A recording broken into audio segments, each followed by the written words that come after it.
at the cruise terminal. We're about to check in for the Norwegian cruise. Here we go. Hi, I'm Sabrina, and this is my husband Nate. We decided to take a last-minute Hawaiian island cruise on board Norwegian Pride of America. After cruising and traveling the world, we decided we should finally document at least one of our travel adventures. Join us as we board our 21st cruise, but our first cruise on Norwegian Cruise Line, and as we explore Hawaii for the first time. Before we go island hopping, we thought we should show off Norwegian Cruise Line's Pride of America. But first, let's get checked in. Check in for the Norwegian cruise. Here we go.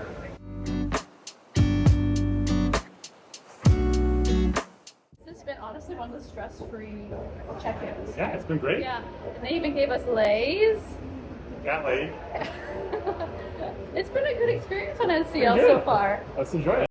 Let's do a room tour. To our room on Norwegian Cruise Line. I didn't think about it for a second. 7098. This is our ocean view.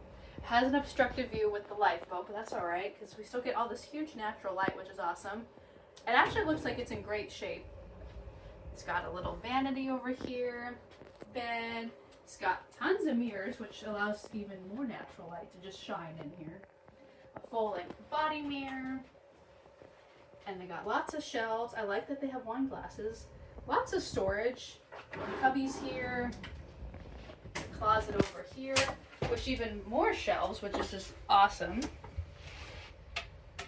Lots of shelves. Lots of hangers too. And the bathroom is actually really clean and nice as well. And even though this is a shower curtain, it's got wires in it, so hopefully it won't cling as much as some others. Hopefully. We're really excited to see what adventures are in store on NCL Pride of America. Just in case you didn't know, NCL is short for Norwegian Cruise Line. You're probably wondering why you should book an NCL Pride of America cruise over any other Hawaiian cruise. It comes down to a law called the Passenger Vessel Service Act, the PVSA. Pride of America is a U.S. flag ship, which means it's the only cruise allowed to island hop exclusively within Hawaii. Every other ship is a foreign flag, meaning federal law forces them to waste days sailing to a distant international port just to check a legal box. Since NCL doesn't have to rush to international waters, you get 0 days wasted at sea and some overnight stays in islands such as Maui and Kauai. It's the only way to see the islands without the mandatory detour. Our first night on Norwegian Cruise Line's Pride of America was great. We were treated to a show at Sail Away and enjoyed dinner in one of the main dining rooms, which was Liberty on Deck 6. We even went to a show in the Hollywood Theater where we were introduced to some of the crew. Sailing away from Honolulu at sunset was stunning. So we are now sailing away from Honolulu on our way to Maui. Tomorrow and for the next day, we're going to be in Maui exploring. So can't wait. But before we get to Maui in the next video, let me show you off a tour of our ship, the Pride of America. The first 3 decks on board have almost nothing for guests to see. They're only for the crew members. And deck 4 is just the lower part of the theater. So we're going to start with deck 5 at the front of the ship. We have the Hollywood Theater. This is where they have all the major production shows going on, and also where you can sometimes do a meet and greet with the captain, things like that. Once you walk outside the theater, you have quite a few things going on. You've got all of the gift shops, souvenirs, fashion, jewelry, the photo gallery, the photo studio. The place you can go to book another cruise is also here. And then you end up in the atrium of the ship. And this is an interesting space. All of the spaces on this ship are themed to different parts of America. This is called the Capitol Atrium, and it's themed to, you guessed it, the U.S. Capitol in Washington, D.C. This has the shore excursions desk, guest services. Starbucks was at the John Adams Bar, I believe, although it's since been changed since we went on the ship. We did go in April of 2025, so the ship got a renovation since then.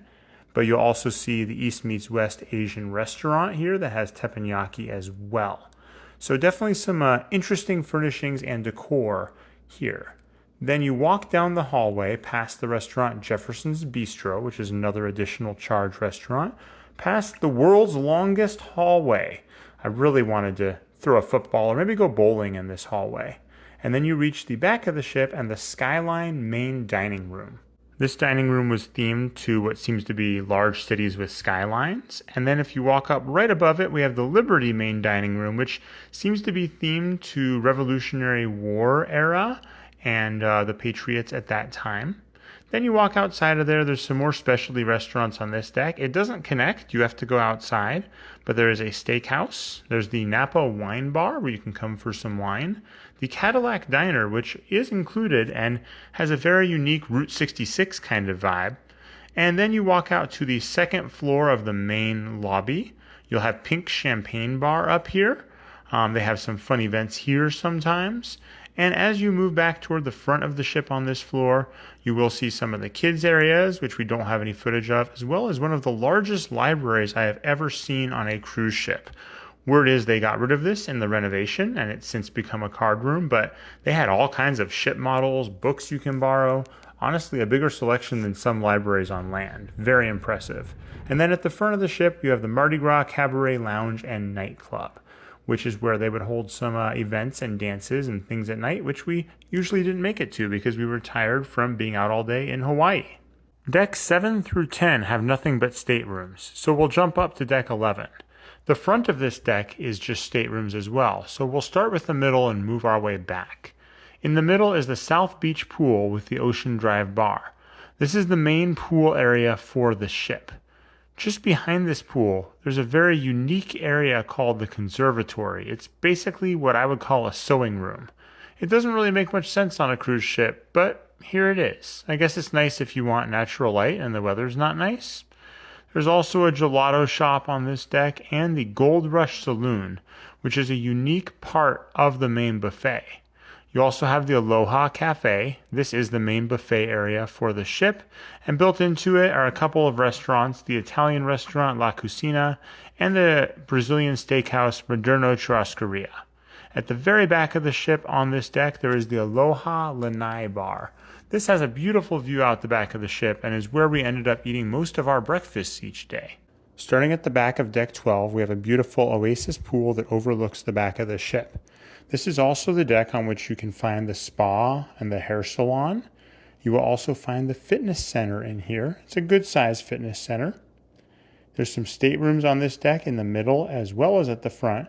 And then you have the sun deck, which overlooks the pool below on deck 11. This is also where the Key West Bar and Grill is, where you can grab some quick to-go snacks. On deck 13, you'll find staterooms at the front of the deck. And in the back, you can walk around. There is a video arcade on this deck, as well as some deck games, including a weird outdoor patch of grass where you can play very small games of golf. At the very back, you'll find the Waikiki Bar with beautiful views over the rear of the ship. Deck 14 really just consists of two things. A sports court where you can pickleball at the very back of the ship, and then all the way up toward the front, you can find the sun deck, which is a huge amount of space that you can just be out there. There were no lounge chairs when we were there, but you can lounge in the sun if you would like to. There's a couple areas of the ship we forgot to mention, such as there's a chapel, an art gallery where you can buy art. There are some great loungers throughout the ship, but we just essentially wanted to give you a lay of the land of where we're going to be living for the next 7 days. Also, there's hot tubs, so there's a lot to do on this ship. Overall, this was a great ship to tour Hawaii. Although it doesn't have all the bells and whistles of a newer ship since Pride of America debuted it in 2005, it had good coffee, tasty food, and a good place to rest our head at night after exploring the islands. If you want to tour Hawaii, you should add the Pride of America to your bucket list. Ship tour done! Maui, calling. We've got 2 days on the island. Let's get exploring. Aloha!